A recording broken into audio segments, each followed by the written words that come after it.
পশ্চিমবঙ্গের রাজনৈতিক হিংসা একটি দীর্ঘস্থায়ী এবং জটিল সমস্যা, যা বহু দশক ধরে রাজ্যের সামাজিক ও রাজনৈতিক পরিবেশকে প্রভাবিত করেছে। এর পেছনে বিভিন্ন ঐতিহাসিক, সামাজিক, অর্থনৈতিক এবং রাজনৈতিক কারণ জড়িত। ঐতিহাসিক পটভূমি ও মূল কারণসমূহ: বিপ্লবী ঐতিহ্যের প্রভাব। ব্রিটিশ বিরোধী স্বাধীনতা সংগ্রামের সময় থেকেই বাংলায় বিপ্লবী কার্যকলাপের একটি শক্তিশালী ঐতিহ্য ছিল।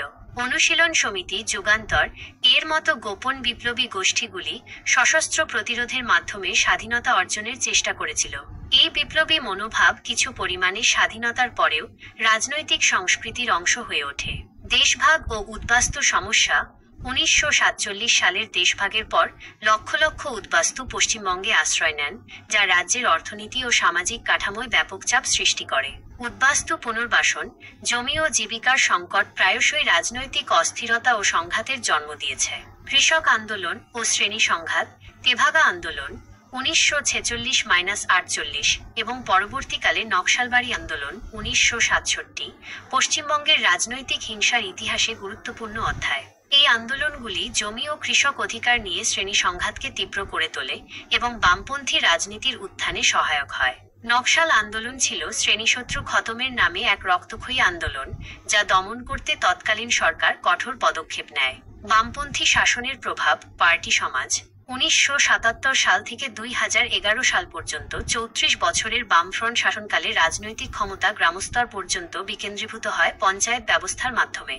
দ্বৈপায়ন ভট্টাচার্য পার্টি সমাজ, পার্টি সোসাইটি শব্দটি ব্যবহার করে ব্যাখ্যা করেছেন যে কিভাবে এই সময়ে সমাজ সম্পূর্ণরূপে রাজনৈতিকভাবে বিভক্ত ও মেরুকৃত হয়ে পড়ে। শাসক দলের ক্ষমতা বিস্তারের সঙ্গে সঙ্গে বিরোধীদের কণ্ঠস্বর দমন করার অভিযোগ ওঠে।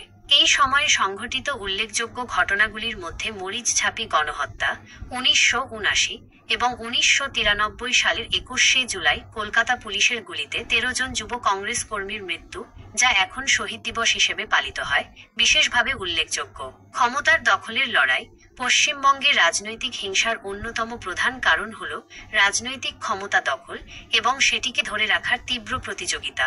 স্থানীয় স্তরে, বিশেষ করে পঞ্চায়েত নির্বাচনে, ক্ষমতা, অর্থ এবং অবৈধ অস্ত্রের ব্যবহার প্রায়শই সংঘাতের কারণ হয়। পরিচয়ের রাজনীতি: বর্তমানে ইজমের মতাদর্শ লড়াইয়ের পরিবর্তে পরিচয়ের রাজনীতি সম্প্রদায়, বর্ণ এবং ভাষাগত পরিচয় রাজনৈতিক হিংসার একটি ছলনাময় রূপ ধারণ করেছে।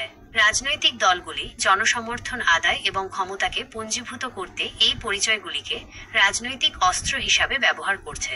প্রশাসনের ভূমিকা ও বিচারহীনতা সংস্কৃতি: অভিযোগ রয়েছে যে কিছু ক্ষেত্রে প্রশাসন ও রাজনৈতিক দলের মধ্যে বিভেদ রেখা অস্পষ্ট হয়ে যায়, যার ফলে হিংসার ঘটনা ঘটলে রাজনৈতিক রং বিচার না করে ব্যবস্থা গ্রহণ করা কঠিন হয়ে পড়ে। অপরাধীদের আশ্রয় ও প্রশ্রয় দেওয়ার প্রবণতাও এই সমস্যার গভীরতা বাড়িয়ে তোলে। উল্লেখযোগ্য ঘটনা ও সময়কাল: 1960-এর দশক, নকশালবাড়ি আন্দোলন, খাদ্য আন্দোলন 1966 এবং ছাত্র আন্দোলন 1960-এর দশকের গোড়ার দিকে এই দশককে রক্তাক্ত করে তোলে। কংগ্রেস ও কমিউনিস্টদের মধ্যে তীব্র সংঘাত শুরু হয়। 1967 ও 1969 সালে যুক্তফ্রন্ট সরকারের ঘন ঘন পতনও রাজ্যে সংঘর্ষের জন্ম দেয়। 1970-এর দশক, এই দশকে নকশাল আন্দোলন চরম আকার ধারণ করে এবং সরকারের কঠোর দমন নীতির ফলে বহু মানুষ নিহত হন। 1970 সালের সাইনবানী হত্যাকাণ্ড এবং 1971 সালের হেমন্ত বসুর হত্যাকাণ্ড বাংলার রাজনৈতিক হিংসার ইতিহাসে কালো অধ্যায় হিসেবে চিহ্নিত। 1972 সালের বিধানসভা নির্বাচনকেও পেশিশক্তির মাধ্যমে প্রভাবিত করার অভিযোগ ওঠে। বামফ্রন্ট শাসনকাল 1977-2011 এই দীর্ঘ শাসনকালে পার্টি সমাজ এর ধারণা গভীরভাবে প্রতিষ্ঠিত হয়। বিরোধীদের ওপর দমনপীড়নের অভিযোগ ওঠে। সিঙ্গুর ও নন্দীগ্রাম আন্দোলন 2007 বামফ্রন্ট সরকারের পতনের অন্যতম কারণ হিসেবে দেখা হয়, যেখানে জমি অধিগ্রহণকে কেন্দ্র করে ব্যাপক হিংসা ছড়িয়ে পড়ে। 21 শতক এবং বর্তমান পরিস্থিতি: তৃণমূল কংগ্রেসের উত্থানের পর রাজনৈতিক ক্ষমতার পালাবদলের সঙ্গে সঙ্গে হিংসার প্রকৃতিতে পরিবর্তন এলেও তা অব্যাহত থাকে। তৃণমূল কংগ্রেস এবং অন্যান্য বিরোধী দলের, যেমন বিজেপি মধ্যে সংঘর্ষ নিয়মিত ঘটনায় পরিণত হয়েছে।